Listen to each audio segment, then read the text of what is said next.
welcome everybody to the Magic Beans podcast. We are back again for episode number 34. I am your host, and my name is Shorty, and I have a whole bunch of beans with me tonight. We have Chewy. How you going, Chew? I'm good, mate. How are you? Pretty good. We also have Cracker. How you going, Cracker? I'm excellent, mate. Very good. Stu's back again. How you going, Stu? Good, thanks, mate. That's good. And there's someone else on the line. I think his name's Steve Blaster something. The prodigal son has boy returned. Blaster. Who is that we have on the line? Yeah, you know who's back. Evening all. Guess who's back? Blaster's Hey, welcome back. Yeah. Thank Yeah. you. Good to have you, mate. Thank you. Very glad that you've finally decided to grace us with your presence again and return to the podcast. And as we might get into a little bit later, I think it's a triumphant return from something that happened a few days ago. So yeah. We might touch on that soon. But yeah, we are very glad to have you back, Scott. And I'm sure plenty of listeners out there have been missing you as well. So welcome back. Oh, thank you very much. All right, enough of that. That's a bit too soppy, so. yeah. Yeah. Are you interested in a hosting gig? No. Anyway, let's keep moving. All right, so yeah, we have a absolutely jam-packed episode this week. We say it every single week, but this week, doing the show notes, they got a little bit long. So we're going to try and move through all the topics we want to hit this week pretty quickly and stay on track with only minor tangents from Chewy and hopefully not too many poor jokes and interruptions. So No promises. We'll see. We'll see how that goes. I was just waiting for you to interrupt me like 3 times in a row, but you didn't do it. Don't you hate it when people interrupt you before you finish the sentence? Yeah. I'm on my best behaviour. Scott's back, Good. I want him to be here next week and the week after. So I'm on my best behaviour. All right, so as we used to do every single podcast, we would start with a Blaster Watch. So, Scott, what on earth have you been up to for the last, All right. what is it, like 2 months, 3 months, something about like 3 that months, since I you've think. been on? Yeah, I suppose I better give a bit of an explanation as to where I've been. So you're all familiar with the Roswell incident from years ago, aren't you? With the UFO crash and all that sort of stuff. Turns out Yes. that Gee, we're really going back. we are going back a while. Turns out Are that you old actually enough to remember that, Scott? Or shut up, you. Turns out that was actually true. That did happen. And I've spent the last probably 2 or 3 months now on the International Space Station, where we've been collaborating with the aliens that actually crashed to Earth back then and trying to work out they were trying to help us design a faster-than-light hyperdrive system so that we could build a trading route between our planet and their planet. But then, unfortunately, 2020 happened, and the aliens saw what was going on this year and thought, stuff you all, and they left. So hang on, no, you played one too many lightning strikes and they got sick of it and left, and that's when the world started turning. That's when things went bad. Yeah. It's because they couldn't figure out the 7th chevron to get locked and encoded, right? Yeah, exactly. Wow, you remember that part that I said like 10 minutes ago now where we were going to try and stay on track? Yeah, I started the first topic. It's fine. I'm trying to divulge an incredible secret here, a global secret, and we're already off on tangents. But Yep. But yeah, so anyway, they got wind of what was happening in 2020, and the aliens left, and we no longer have faster than light hyperdrive systems. So I'm back here, unfortunately. Doing the next most important thing that you could possibly be doing after that. This is true. I must admit, though, and we will touch on this later on, when I was on the International Space Station, they taught me how to play Magic properly, and I managed to beat a particular person in a round, so I was very happy with that. That was... But, also, Scott, just one thing. Confirm or deny, Elon Musk, alien? Yes, definitely an alien. Yeah, okay, cool. He has to be, right? He has to be. Yeah, I think so. Have you seen Is his it Elon tweets? Tusk in Yeah, I have. Rick and Morty? Elon Tusk? Oh. Yeah, seen that. Sorry. All right. So what in reality? in actual reality, Scott? What have you been up to, and have you actually played any Magic in the past 3 months other than this week? Not a lot. I mean, in all seriousness, I did have a lot of issues going on personally with my mum and dad. My mum is quite ill, and so I spent a lot of the last few months sort of spending time with her or my dad, and just sort of getting through that. And that sort of put me into a hermit state, and I virtually just ended up playing a lot of solo type games. I've played through The Last of Us again in preparation for tomorrow's launch. I played a little bit of Magic here and there, but honestly, not enough to really warrant a mention. Other than that, yeah, it was really just solo games, and I've discovered Lego, which is Yes. When are we starting the Lego podcast? you should see our dining room table at the moment is chockers with boxes that haven't been opened yet of Harry Potter stuff. I've got my Bugatti arriving either tomorrow or Monday. Rhonda's got her Harry the Potter castle arriving hopefully next week. So I have a Lego project for you then, Scott. Yep. You need to make a Lego stand that will hold your webcam so we can do Discord or Skype games of Commander. Oh, okay.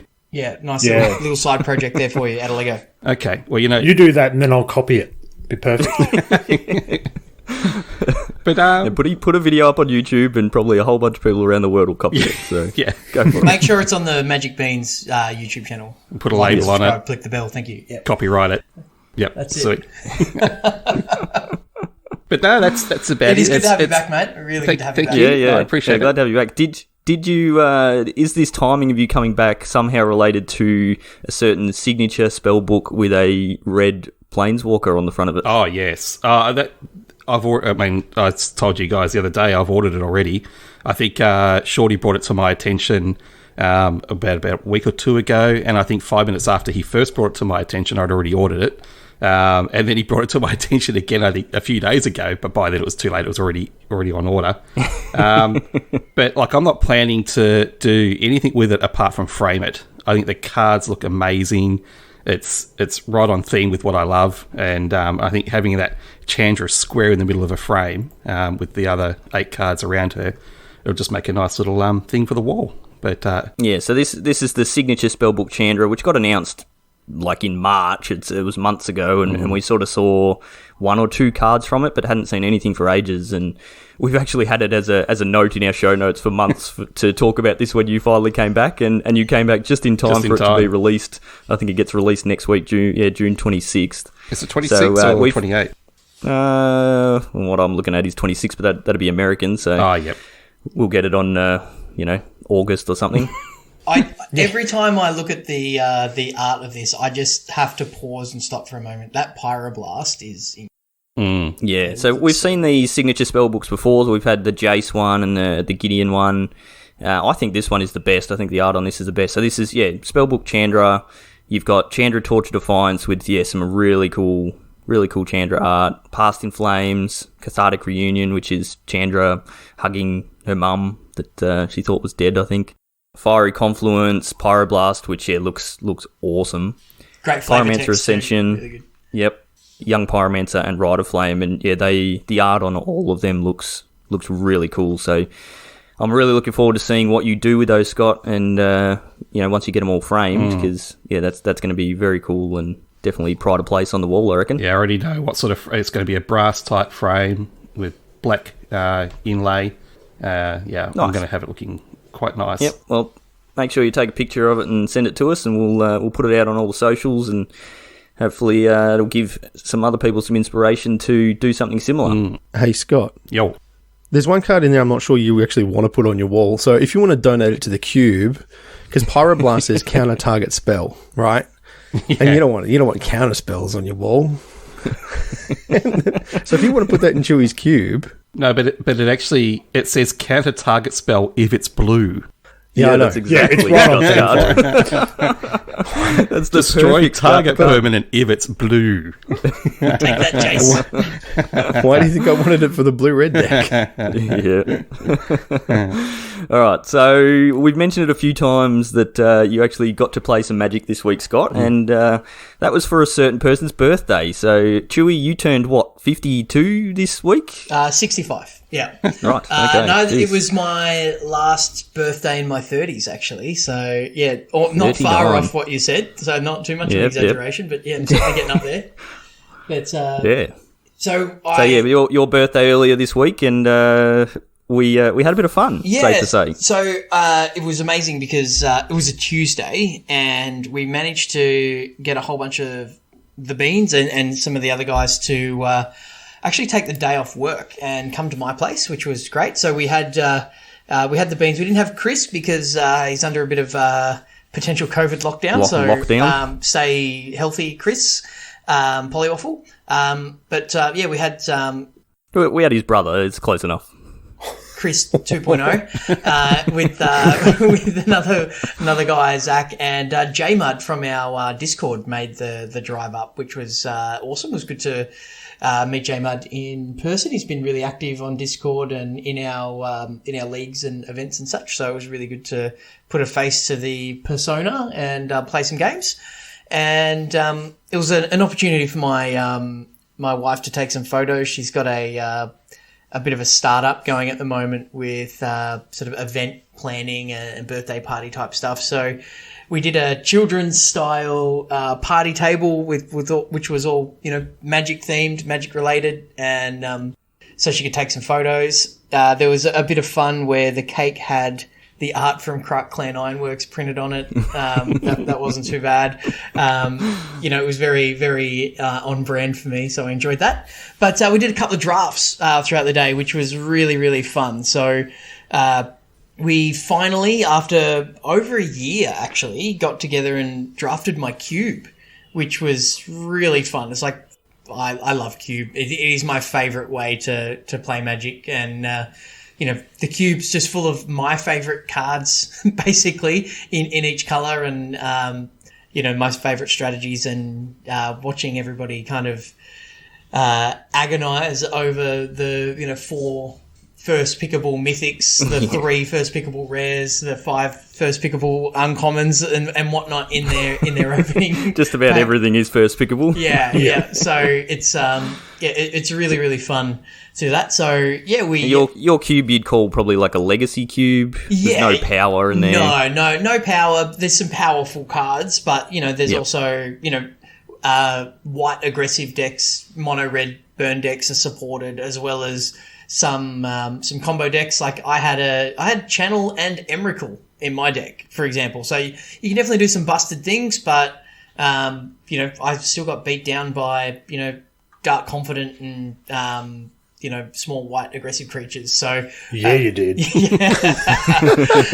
Mind you, I almost killed myself with it, but yes. That's a greatness at any cost, mate. That's right. Yeah, what were you flipping off Dark Confident? Alish 9. I had 9 life. Exactly as Richard Garfield intended. That's it. So good. So it was really, really fun to do that. I ended up with a ramp strategy. I was sort of blue-green ramp, but I splashed red because I had a couple of the Eldrazi Titans. I splashed red for sneak attack and what's the 5-mana one that? Through the breach. Through the breach, yeah. So that was pretty good. Cracker, we'll come to you last because you sure. Your deck did dumb things. Scott, what did you draft? Red, of course. All red. And I was really chuffed with the choices of cards in both drafts. But with the cube draft, I tried to focus more on making sure I had enough burn spells in there.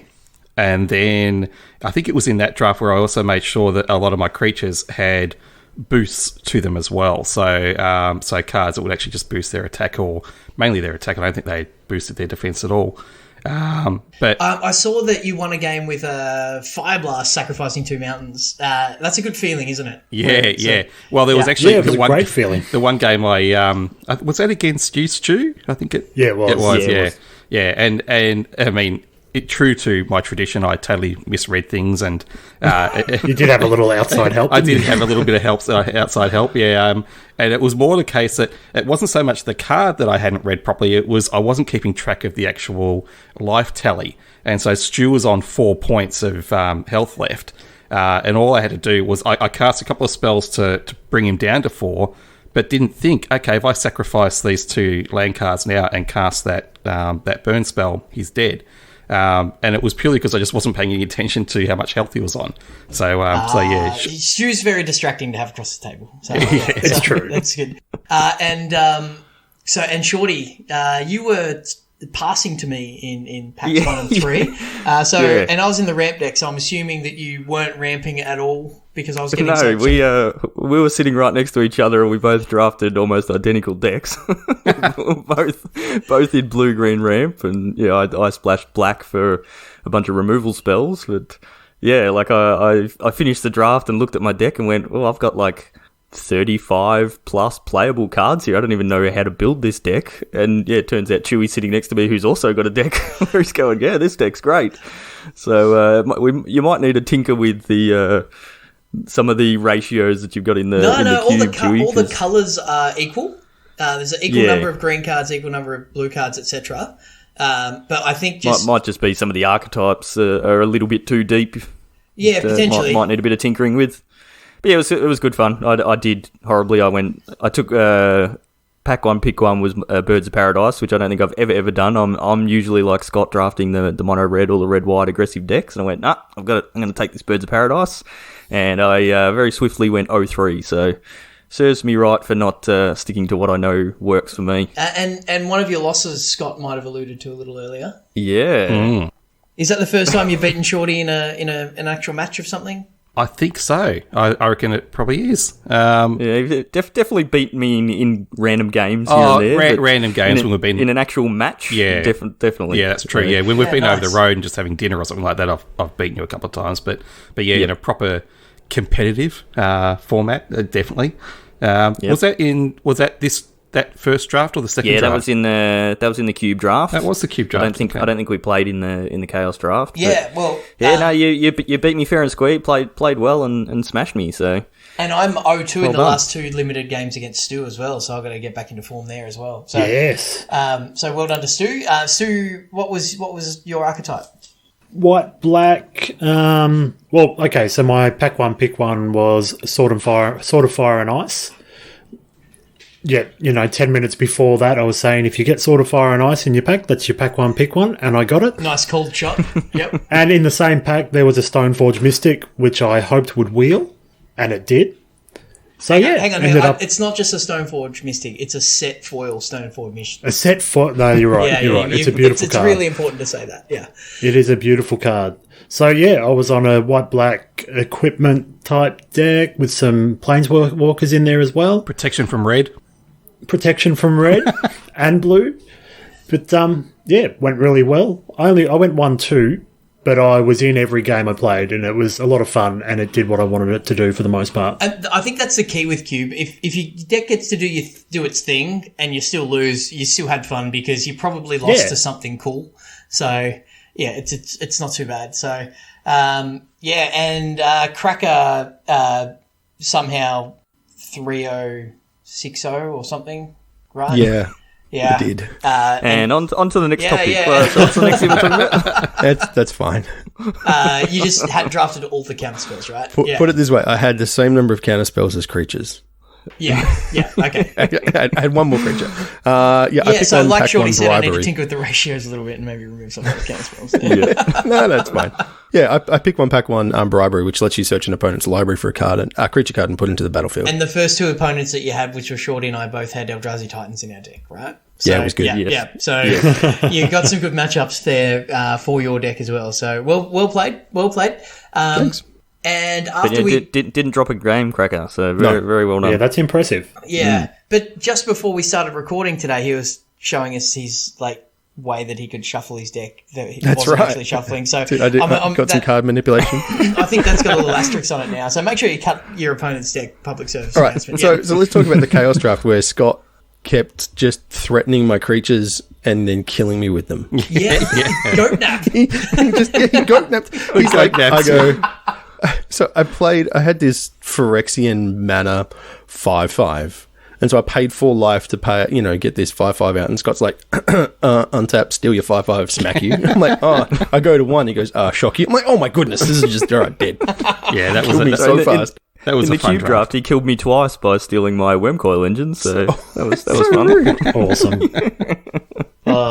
You're a legend, Scott. That's so good. Yeah. So the Chaos Draft was awesome. So we had 24 individual boosters. There was no set double ups. I did have some double ups initially, but my my fellow beans came with a gift of a wad of like 10 boosters or something that was all individuals. So we're able to remove double ups. And we like randomly distributed, like Lucky Dip style, the boosters, and we did what we always do, where we open the oldest set first, out of the 3 boosters that you're assigned, and we drafted from there. I was lucky enough to get the 20-year-old Nemesis pack, which was probably the lowest powered booster there, but I got a Seal of Doom out of it, so I ran with that, and that was very different experience to the power levels of Cube. There was a sharp contrast. Yeah. Oh, man. But it was still really fun. I managed to 3-0 that one. I had 3 really close rounds, actually, with my sort of red-black aggressive deck. And, it was just really, really fun to draft. I love drafting. I love cubing. I love chaos drafting. I love playing Magic with my mates. So it was just basically the ideal way to spend my birthday. So I really did enjoy it. So it was a great day. Yeah, and the packs that were left over, because the gifts that you guys bought me were more than halfway there for the next chaos draft. So I'm pretty pumped for that as well. So yep, yeah, it's really good. Cool. All right. Well, yeah. Speaking of drafting, I think we mentioned on the previous cast that the Cube draft on Arena was coming out. And that is now live on Arena. I think it's been live for about a week, probably. I haven't actually done one myself yet, but I believe Cracker and Stu, you guys did a Cube draft on stream last week. We did on Sunday night, Monday night, Sunday night. One of those. No, it was Monday night because I had the day off the next Monday day, night. so I could stay up late. How'd you go? Well, we fired up the stream machine, had some technical issues. But once we got going, used up the free entry that everybody gets, and with Cracker's help and a few guys in the Twitch chat, we put together a mono red deck. We almost went for a red black deck, but it just didn't work because what was our pack 1 pick 1, Cracker? Chain Whirler. Goblin Chain Whirler. Chain Whirler. That's right. See, I already forgot. And then just managed to jam a bunch of games and went 7-2, completed the event, and nice. was pretty happy with it. That's really good. And you mentioned that the first entry is free. So, Shorty, for someone who loves the mining of gold on Arena, I'm surprised you haven't gotten onto this. I know, I've been a little bit busy working on overlays and other... working from home. I thought you meant, playing golf. Playing golf and things like that, none of that. But the first entry is free, and you get gold and cards that are in historic for prizes. So even if you only do one draft and you just get 1 or 2 wins, you still it's free gold. So, and you get to play Cube, which is awesome. So, highly recommend it. It is really fun. I think it's 4,000 gold, so cheaper than a normal draft. It is Phantom, but the gold rewards are higher. But you get a bunch of cards as well. Like, I think there's 3 cards that you get as well. Yeah. Which can be anything. And like as I've said previously, like Cube's an experience. It's really fun. So I recommend that. It's going to run for another week or so, I believe. When does it finish? Yeah, just before set release. Yeah, it's 25th of June. It ends, which is when Core 2021 will be releasing on Arena, which we'll be talking about a little bit later on in the cast. So I didn't realise it was ending. Is it going to be a rotating thing? They'll probably do it like they do the Legacy Cube and stuff on Magic Online. Yeah, right. They usually run them the week or 2 before the set release, the new set release. Yeah. Just because everyone's kind of overdraft at that point and they want to keep, people engaged. So it's a good thing. And, there's a lot of different decks available too. So there's all the kind of mono-coloured ones you'd expect. So I think, and I've heard a few people say that probably the straight mono-red deck is the strongest. There's just a lot of really good mono-red cards. So it's interesting because in the 9 games that we played, we only saw one other... No, we actually didn't see a mono-red deck other than us. No, we didn't. We had 2 mono-blacks, and then the other 7 games were all different archetypes. Yeah, which is good. So there's like a mono-black sacrifice, there's like mono-white aggro, there's green base ramp. They've got Mirari's Wake in the deck, in the cube. which like doubles all your mana. So there's like Ulamog and Hydroid Krasis for top ends. There's like a green white tokens. There's mill, so you can play like blue black mill and either like self mill, so win with like Thassa's Oracle or Jace, you know, the whatever he's called. Wielder of Mysteries. That's the one. The triple blue and 1 where you draw a card from your library. If it's empty, you win. Or you can do the other thing where you like mill your opponent out with like Ashioks and that kind of stuff.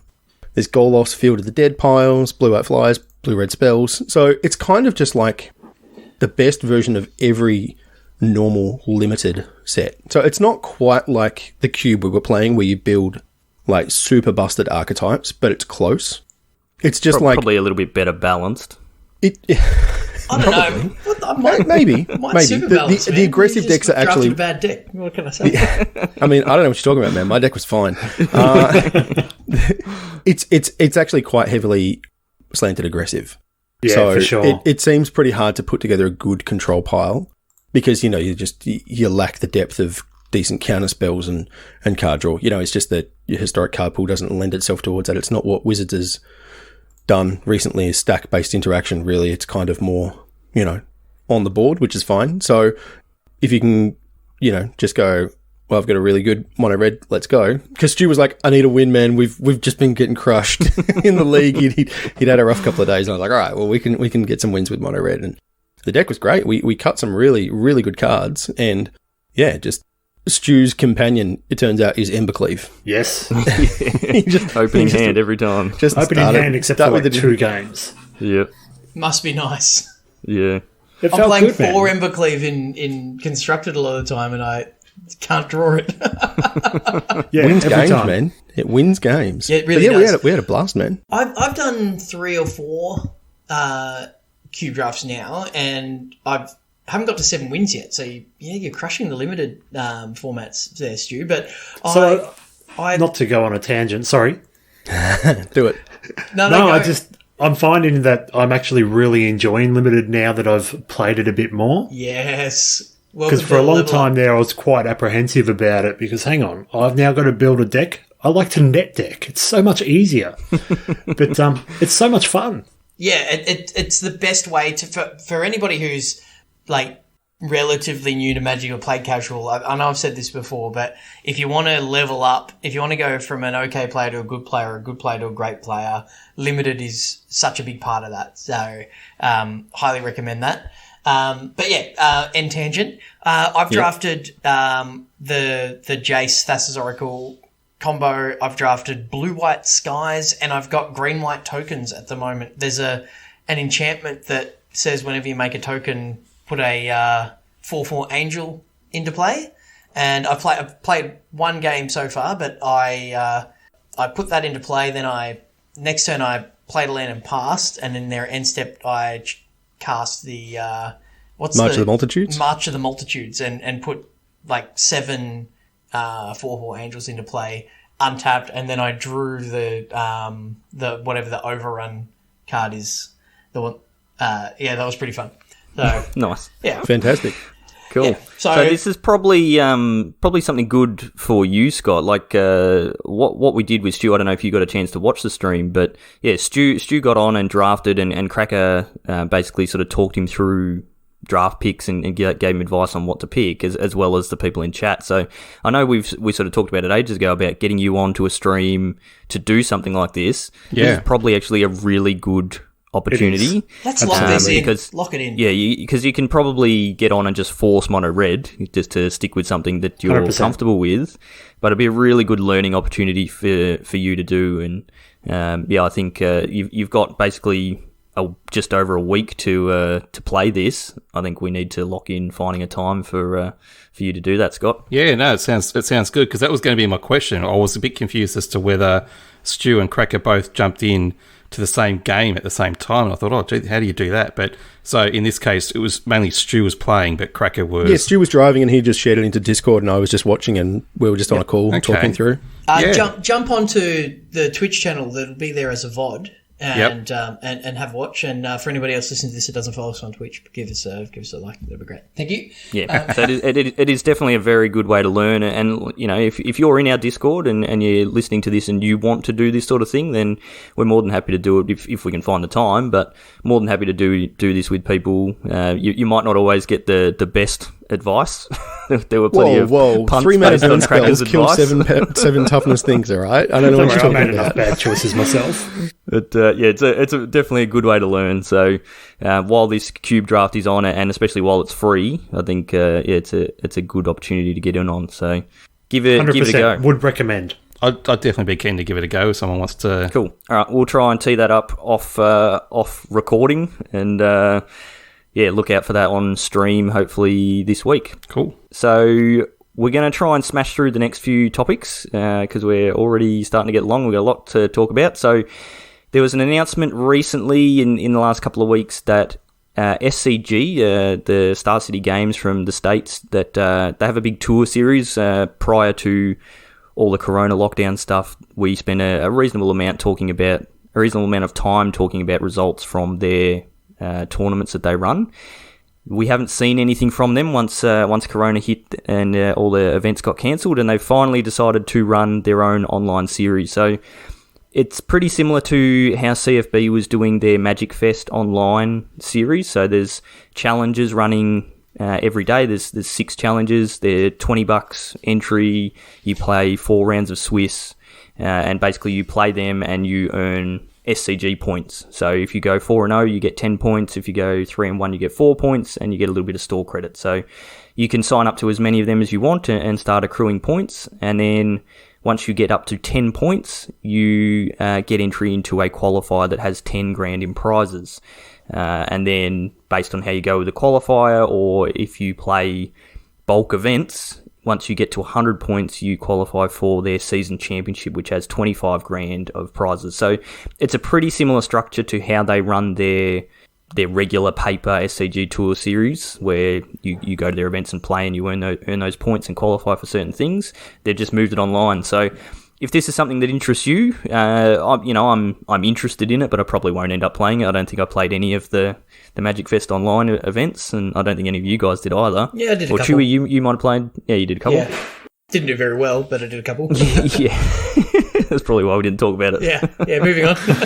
Yeah. So, if you're that sort of person, if you're a real competitive person and you want to try and earn some cash, I know plenty of our listeners are like that, then, look it up, SCG Tour Online. You'll be able to find all the details. So that's running now, and the challenges are running for the next few weeks, with the season championship, I think, in sort of late July or something like that. So, yeah, just another event that you can play on Arena. I think actually they might be doing some MTGO events on there as well, so some different formats. But yeah, they ran Legacy for longer than kind of anyone else. They kind of tried to support that for as long as they could. That's pretty cool, because like SCG always ran really good shows, but you basically had to be on the east coast of America to be able to play any of them. Yeah. So it's nice that it's open up to anyone in the world. They don't care where you're from. Yep. You just pay the fee and join the league, and away you go. Yep. So that's all being run through MTG Melee, which is becoming one of the more popular sites to be running tournaments on these days. So, yeah. Speaking of other big tournaments, there was some players' tours on the last weekend. Yes. There was actually a couple, right? Yeah. So, Chewy, do you want to give us a little bit of a rundown on these? Yeah, so I'm sure if you follow any Magic topic on Twitter, you'd know that there's been a much talked about PT series that's all being run online, with the Wizards doing what they can under the current circumstances. And yeah, there was basically Team a Rec for days. Is basically the tournament report. There was I think every deck in the top 8 of the first one had 4 copies of Growth Spiral in it. But anyway, it's Team a Rec was like 40% of the metagame or something ridiculous on day 2. It was like 40 in the 2 events. In the first one, it was 40% of day 1, and then like 47% or something on day 2. And then the second event, it was fairly similar. It's like it's like the ban and restricted list said, we need to ban that broken 4-mana enchantment in standard, and they just picked the wrong one. I'm not sure. They went, you mean Fire's invention? They went, there's only one of them. Surely we wouldn't print two of those. Song of Creation? Oh no, yeah, right. So, but yeah, so they what they were able to do with the coverage, which is kind of what they do in the paper PTs. Or the actual proper arena ones, is try to find some interesting matchups, and they did what they could. But the coverage was limited in they relied on the participants streaming to Twitch, and the commentators then picked up that stream. So you'd have like Andrea Mangucci and Riley Knight, but then you would see the streamer with their webcam on. So it was kind of somebody streaming, watching somebody else streaming, which was different. And, we were a little bit limited in the games that we could see. But it was really good to have the commentators interacting with the Twitch chat from time to time. I did enjoy that. That's not something that has happened traditionally, so that was a good a good dimension to it. But it didn't feel like Pro Tour coverage because things were a little bit ad hoc, and it didn't it obviously didn't feel like a paper Pro Tour or a paper Mythic Championship coverage because you can't see the people, but it didn't feel anywhere near like the Mythic Championship and the Mythic Invitational coverages and those sorts of things as well. Yeah, without the fanfare and the player interviews and all of that sort of stuff. So yeah, if you liked if you liked what you saw, then make sure you tune into our stream on Sunday, because ours is going to be a whole lot better than that. But it's shameless plug there. But there's going to be a couple more over the next 2 weeks. So hopefully some more players stream that, and we're able to get there were some good matches played, and there were some interesting decks running around there, and. But yeah, it was very much dominated by a couple of archetypes, unfortunately. And it is unfortunate when, one of two things happens when we have a standard as large as we have. Either the format's really diverse and you don't know what you're going to face, or there is a consensus best deck and everyone just plays that. And that can be a bit annoying. So it's, hopefully the next two PTs, people go, okay, everybody's playing Team of Rec. Maybe I'll sleeve up some Embercleaves or some other strategy to combat that, play some more Teferis or whatever it might be. So, and we see a bit more diversity, but 47% in a field, normally raises a few red flags. But the problem with it wasn't even that it was overrepresented. It overperformed as well. Yeah. The win rates were absurd. They were over 60% in day 2. It was 56% in day 1, which is the rate that Fires was winning at when they banned it, and that was one of the justifications for banning Fires. And then in day 2, it was, over 60% or something. So, but then when you factor in a lot of people played it, and a lot of people did exceptionally well with it. Yeah, well, that's a really high win rate when you consider how many mirrors would have been played. A lot. Yeah. So I actually got bored of coverage because there were too many of them. I was like, these games take so long. I think the people in coverage did too. Yeah. I mean, Huey just always looks bored, though. Yeah, he does. He does. Well, the good thing about when Huey's on is he's with Alias V, and you have this mini game of trying to figure out where her accent's from. So it's, is she Kiwi? Is she South African? Is she? I don't know. Don't know. I'm not sure, but looking at the total numbers, combined across the two events, Team of Rec was 34% on day 1 and 42% on day 2. It's the next highest was Jund Sacrifice, which was 12% on day 1 and 13% on day 2. So it's it's triple the next highest.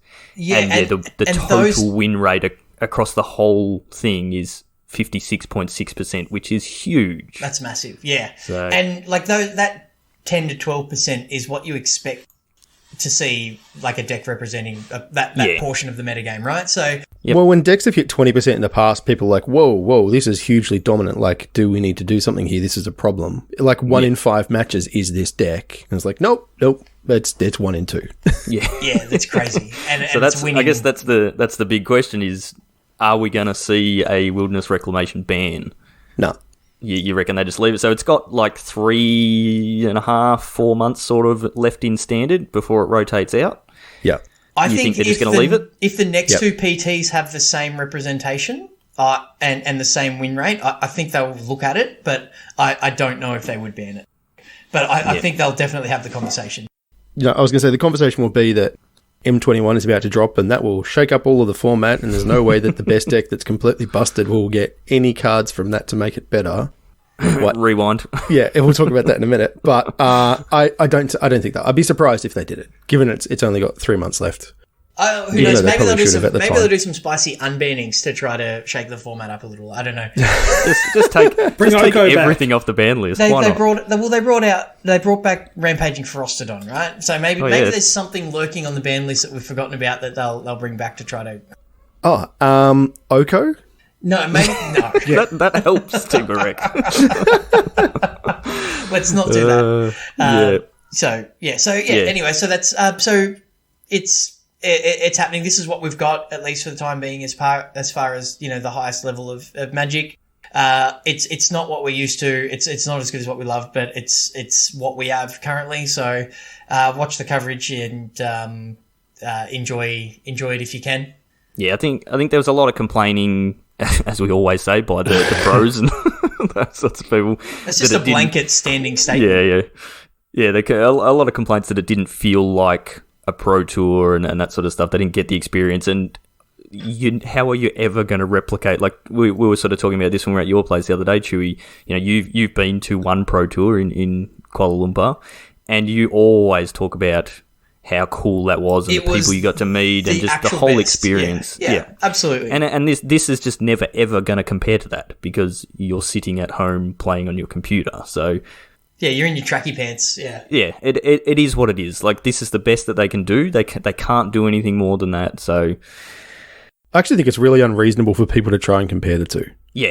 Like that's absolutely. just like what I feel for. Like I think things have changed. Unreasonable. Move on, and like for the event that they had, and again, first time they've run it like this, I promise you, the next weekends will be better. Wizards adapt really quickly. If you look at the difference between the first Mythic Invitational they ran and the second one, there was definitely a jump in quality there, even though the first one was really good. So they will have learned from this, and they will do a much better job coming up, I reckon. And I'm probably the biggest pro basher here, but I think it's unreasonable that pros that have been on the pro tour playing high level Magic for a really long time are the ones that are really vocal if they're doing it from a personal perspective.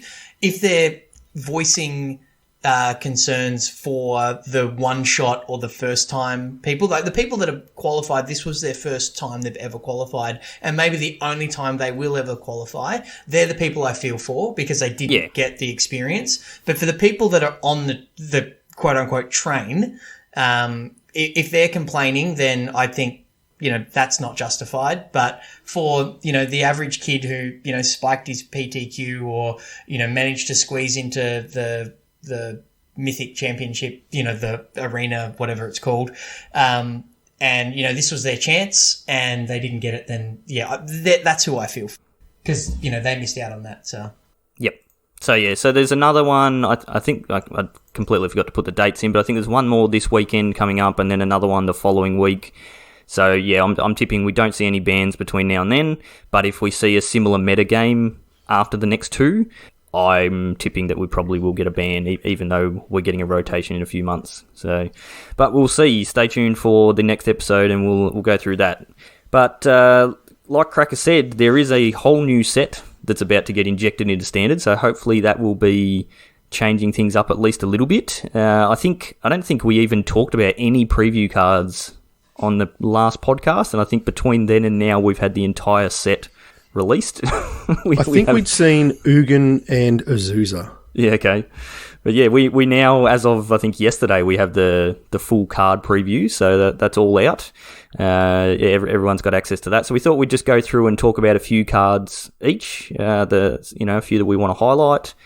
And I'm gonna kick it off with the big bad boy from the set and Cracker's favourite Magic character ever, Teferi. So we knew we were going to get a Teferi set. They put that out there a while ago, and we were sort of expecting it to be similar to the last, like Core 2020, which was the Chandra set, where we got an uncommon, a rare, and a mythic Chandra. This time, however, we got just a mythic Teferi, but there are 9 of them. I don't know if you guys know this, but there are 9 versions of Teferi Master of Time, all with slightly different art, slight different variations. So wait, Chewy, doesn't that mean you can play them all in the same deck? Yeah, that's how it works. Yes, absolutely. Based on my experiences, yes. Yep. So we have Teferi Master of Time. So this is kind of the headline card of the set. It costs 2 blue for a legendary Planeswalker Teferi. We're starting with 3 loyalty, and we have static abilities back. So Teferi's static ability is you may activate loyalty abilities of Teferi Master of Time. I'm so glad it doesn't say of a Teferi Planeswalker. Just says Teferi Master of Time on any player's on any player's turn. Any time you could cast an instant. So Scott, what that actually means is you can activate his ability on your turn, and then when it's your opponent's turn, you can also activate it again. So you're getting 2 double activations from Teferi. And if you happen to be playing Commander, you get Super Friends. all the activations, because you can do it on every single player's turn. So that's extremely powerful. But his Planeswalker abilities are +1, draw a card, then discard a card. So, yep, pretty solid. Happy with that. -3, target creature you don't control phases out. Hang on, what is this, 2001? yeah, a bit old school. It's slightly different to the old phasing rules. I don't think I've ever actually played with phasing, but I believe this is a little bit different. So it says, treat it and anything attached to it as though they don't exist until its controller's next turn. So I think the old phasing, you could have like things coming in and things going out, and it was like this weird cycle thing going on. Now it's just, it phases out, it doesn't exist until its controller's next turn, and then just comes back in. So the big thing with that is that you can phase out things like tokens. They, normally if you exile a token, it disappears, but with phasing, it's still sort of there, but it's not. The best description I've heard of it is that you take the card, you put a bowl over the top of it, yeah.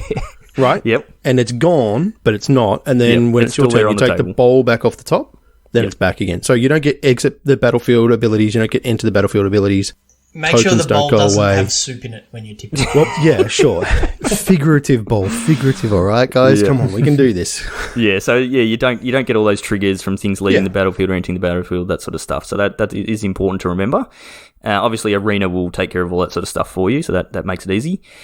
I wonder if they're going to put a bowl animation over the top of it. That'll be classic. Well, the art does kind of look like a bowl on the card. A little bit. Yeah. So then he has -10, take 2 extra turns after this one. So I think this is going to be a game-changing Planeswalker. And of course it's blue, so it's going to go probably into like Team of Rec and Bant Ramp and those sorts of decks. But being able to activate an ability in your turn, comes down with 3 loyalty, you plus it up to 4, then it goes to your opponent's turn, and because you can do its abilities at instant speed, you can just wait and see what your opponent does, and they attack your Teferi with some big creature, and you just go, all right, well, I'll just minus and phase it out. So the level 1 play pattern is like cast it, loot, and then when your opponent attacks it with their creature, you phase it out. So it protects itself, it loots, and then it eventually wins the game because it takes multiple turns. So, not broken. Yeah. So I mentioned, I haven't actually mentioned this, but I guessed it on a podcast last week, which was a bit of fun. So on that podcast, I talked a little bit about Teferi. It was the Rather Be Drafting with MP numbers, so you can go and look that one up.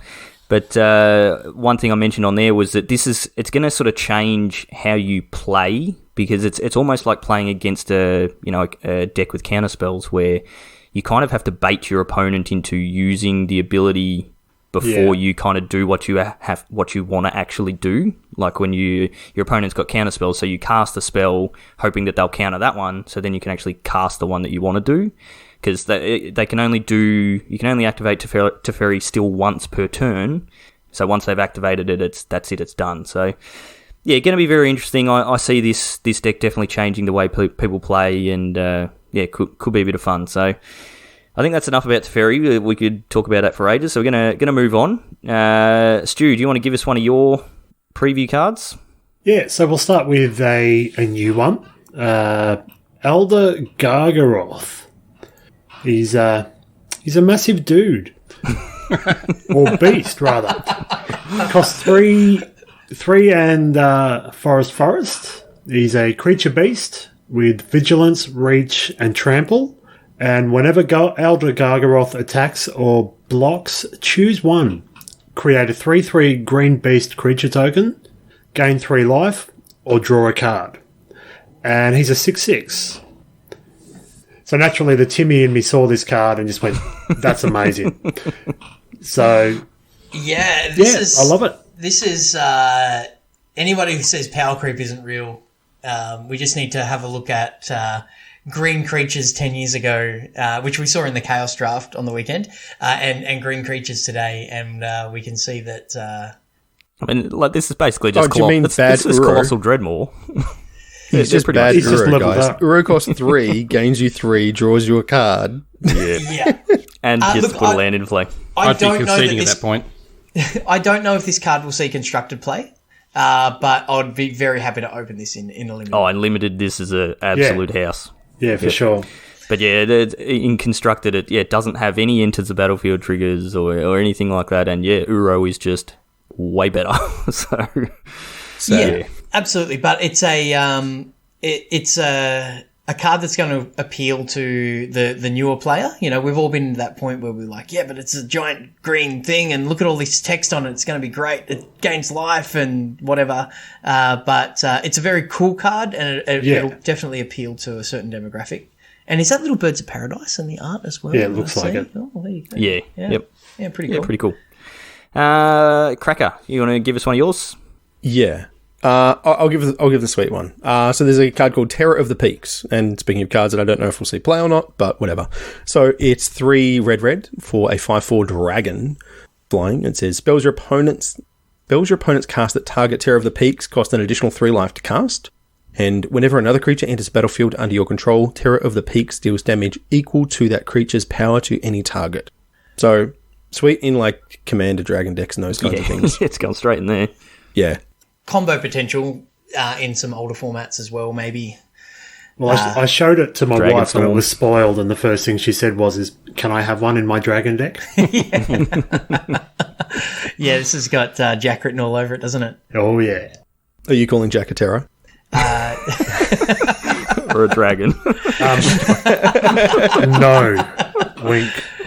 Yeah, that's it. We love you, Jack. So, do you reckon this will see any constructed play, Cracker? Nah, seems unlikely. As in, it's standard? same thing, right? It's Limited bomb.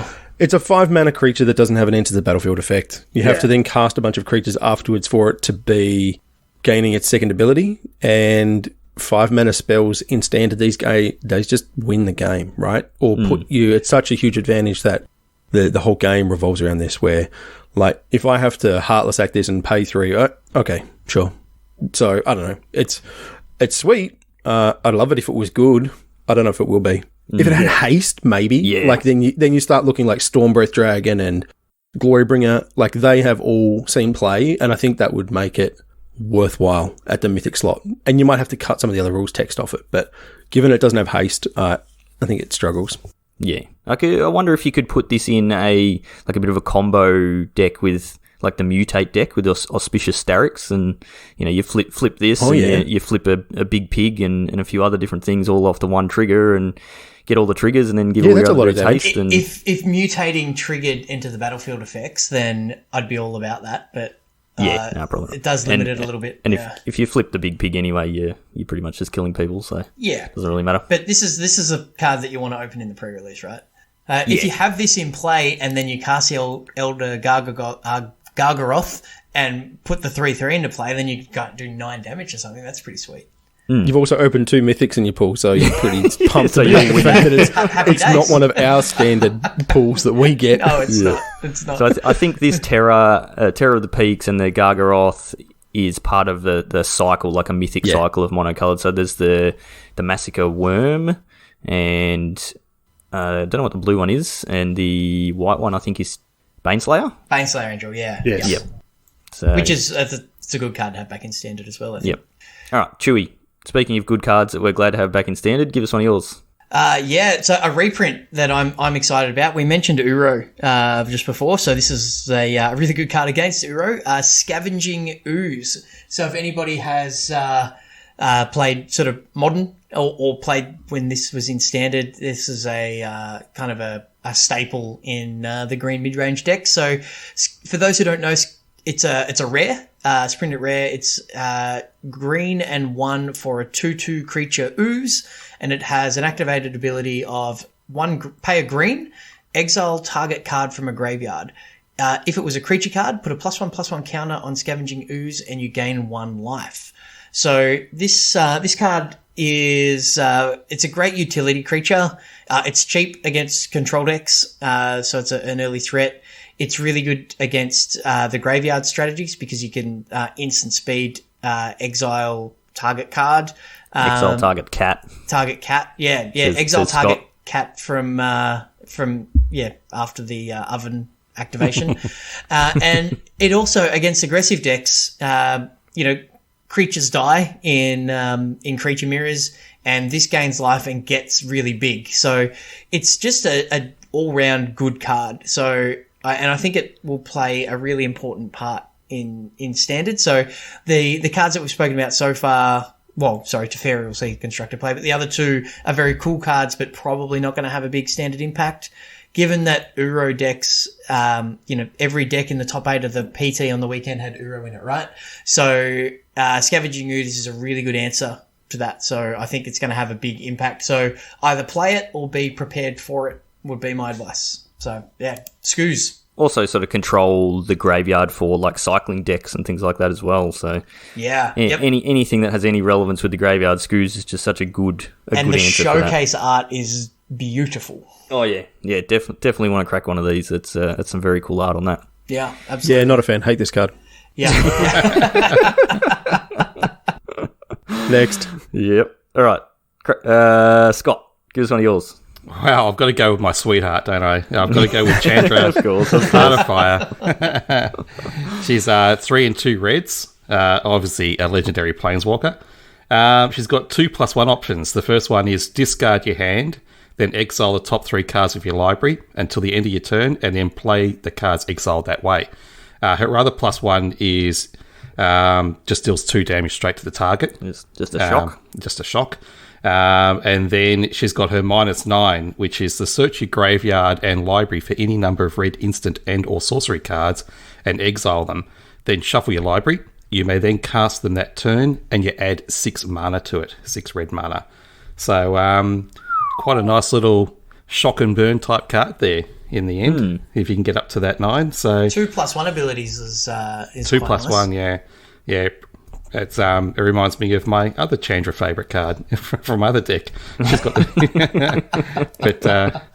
but yeah, no, I like this card. I just, there's a couple of cards in the 2021 set which I'm keen on, but any time you put Chandra, it's going to be a favourite for me. So yeah.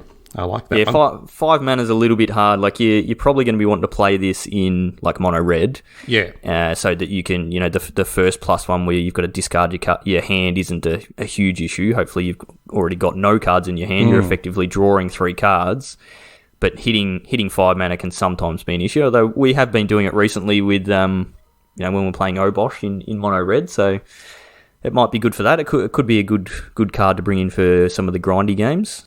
The +1 to shock is not bad as well, and if you can hit that -9, then you're off to the races. So. Oh yeah, if you -9 with the +6 mana, that's just cream of the crop there. Yep, and you'd sort of hope that you can you could easily get those 3 cards down fairly quickly. I would imagine in a mono red, you'd want to sort of by turn 2 or 3, you'd be very limited cards in your hand anyway. So yeah. Discarding wouldn't be an issue. Yep. Cool. All right. Cracker, do you want to give us another one? Yeah, I got 2 to talk about real quick. Cool. So One is a new one called Miscast. It is single blue mana for an instant, says counter target instant or sorcery unless its controller pays 3. Nice. Just a good, cheap, interactive spell. Yep. Kind of like Dispel, not quite as good.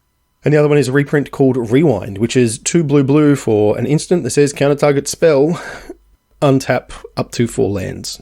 What were we saying about Team of Rec being... Yeah, we were talking about this before, right? So we figured that you could go turn 4 Wilderness Reclamation, untap all your lands, cast Rewind, counter their spell, untap all your lands, then play the Wolf.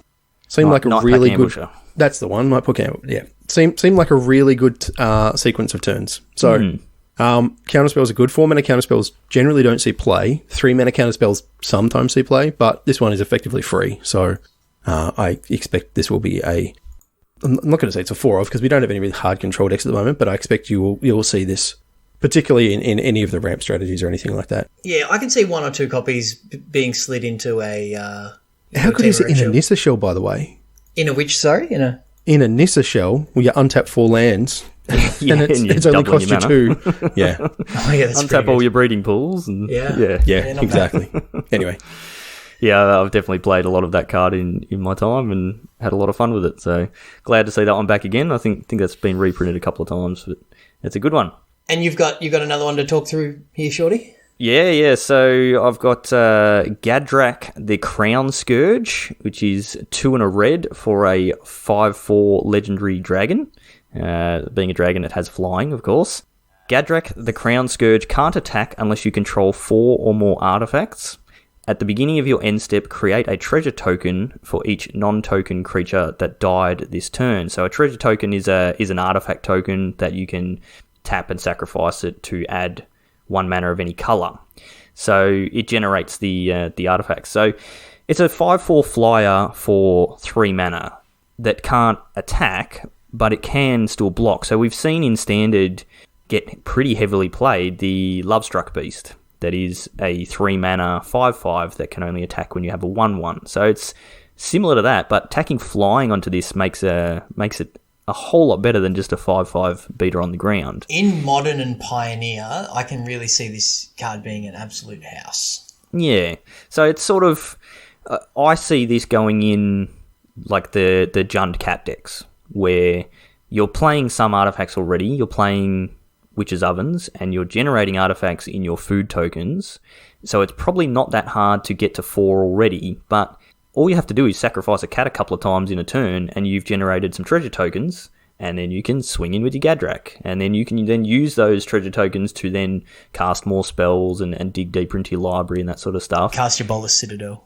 Yeah, whatever you want to do, and then end of turn you're going to sacrifice your cat again a couple of times and get those treasure tokens back to keep your number at 4 so you can attack again the next turn. So I'm very keen to give this one a try. The extended art on it also looks awesome. Really nice. Like the art on that card. But I'll be giving this one a go. Probably just as maybe like a 2-of. I mean, you play Corvold in the Jund Cat deck, and that's an absolute house on its own with the amount of cards that it draws you.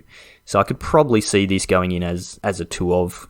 But keen to give it a go and see how it goes. I'm looking forward to the rest of the cycle.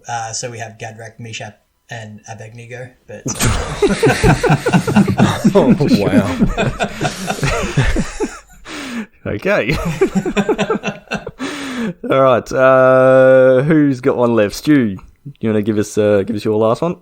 Yeah. So we started with a new card, and now we're going for a old card, and this is a very old card.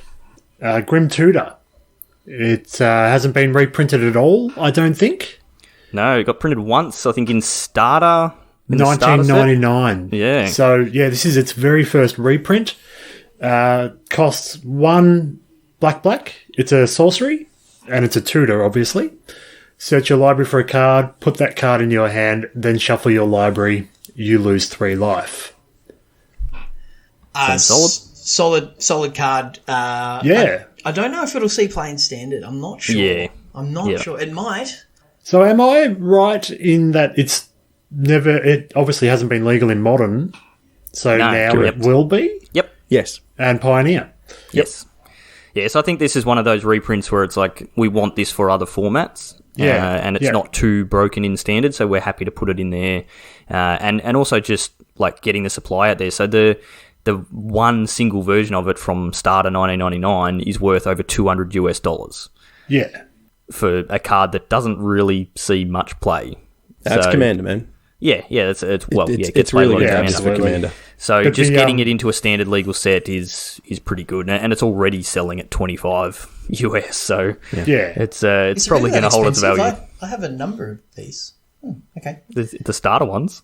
I don't know. I don't know what version it is, but well, there's only one version. There's only one version. I've got at least one. Yeah. There you go. Well, go and find them and sell them. Yeah, I should. A lot of money. Yeah, absolutely. And then buy the reprints when they bottom out, and you're laughing. Yeah, that's Hashtag it. MTG Finance. That's it. Scott, have you got another one to talk about quickly? Yep. Chandra's Incinerator. Yeah, I'll talk about that next. It's a 5 and 1 red. It's a 6/6 elemental. The spell costs X less to cast, where X is the total amount of non-combat damage dealt to the opponent this turn. So this is a real sort of throw your spells at them sort of card. I like this card. I like it. It has trample. And then whenever a source you control deals non-combat damage to an opponent, Chandra's Incinerator deals that much damage to a target creature or planeswalker that player controls. That's amazing.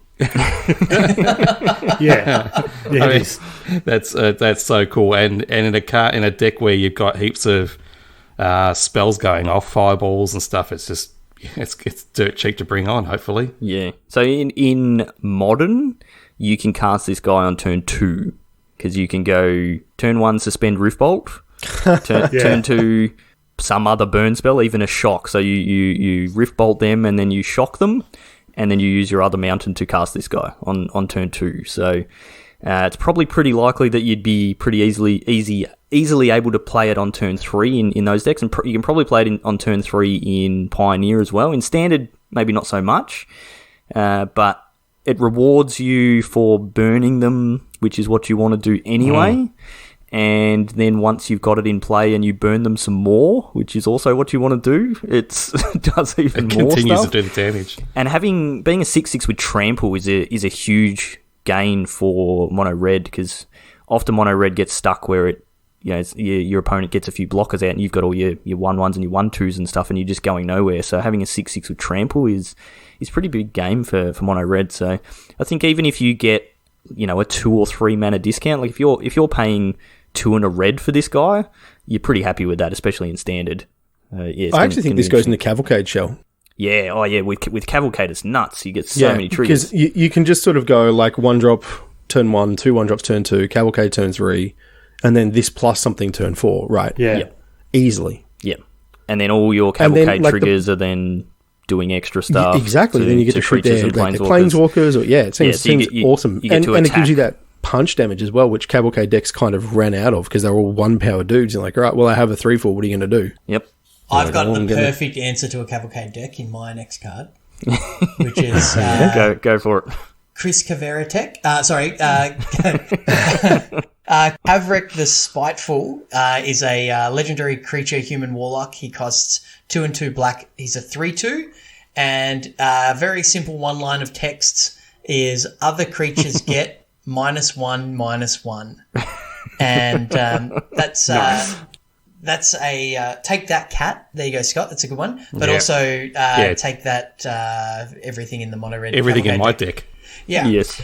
It's a there was a card printed in the Kamigawa block, which was a same mana cost for an enchantment called Knight of Soul's Betrayal, and it saw a lot of play. Bitter Blossom was legal, but the ability to give other creatures -1/-1, like that static ability, is really, really strong.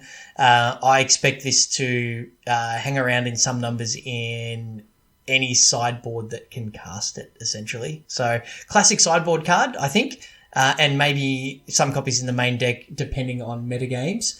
But I think, this will find its way into a lot of sideboards over the next couple of years.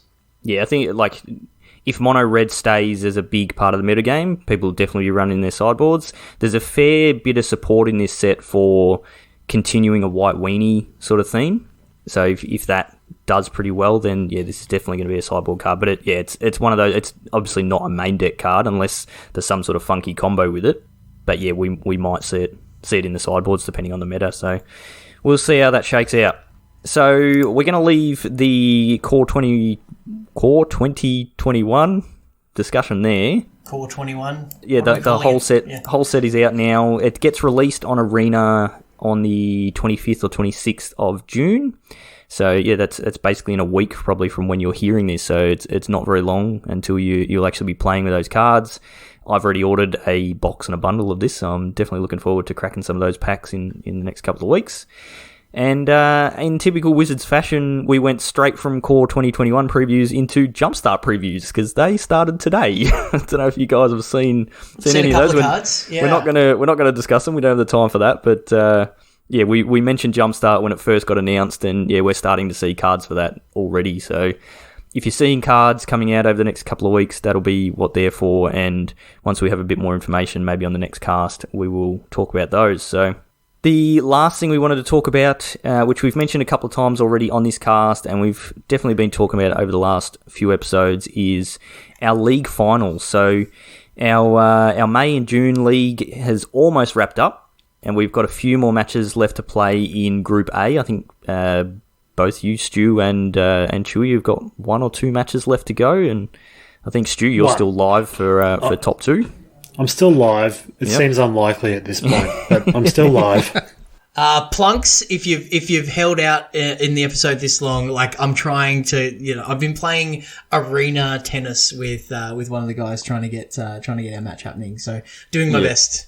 So we had a couple of really late people that had only played 1 or 2 games in the league so far, and this week they've just decided to get them all done, and both of them have been smashing everybody. So I think almost run the gauntlet, both of them. Yeah, Benny R and Map have just stormed their way up the Group A ladder. But yeah, that is still up in the air. Probably by the time you listen to this, that will be all decided. It's finishing up on Friday evening. So in Group B, Cracker held his top spot. And what did you finish? Was it 7-2 or was it 8? Yeah, 7-2. Yeah, 7-2 record. So well done. Thank you. Hemsey sort of stormed up the ladder towards the end as well to lock up the second place in Group B. So we will be streaming that this weekend. As we did for the last league on Sunday this weekend. So June the 21st, starting at 5 p.m. Australian Eastern Standard Time. We'll be streaming on our Twitch channel, so twitch.tv/magicbeanscast. And myself, Chewy, I think maybe Polywaffle will be jumping on for a bit of commentating. And we'll be watching the top 4 matches. So it should be good fun. Last time we did it was a lot of fun. We've upped the level of production quality this time, and it's going to be even better. And like Chewy said, we're going to be blowing the Magic PT stream out the water, I reckon, with our quality, hopefully. Yeah, I at risk of blowing our own trumpets, the quality looks incredible, and preemptive congrats to you, Shorty, for and I'm putting the pressure on me here.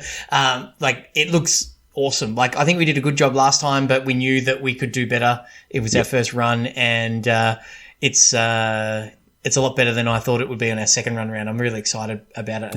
Done a really good job. Should be great fun. I'm definitely looking forward to commentating.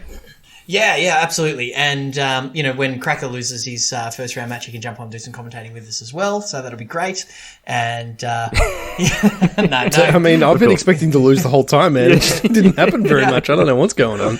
No, good luck, dude. You're smashing it. Your group was, very, very stacked. So to go 7-2... Yeah, I mean, I was in there, so yeah. Yeah, exactly. So there was one bye, but the rest of it was really difficult.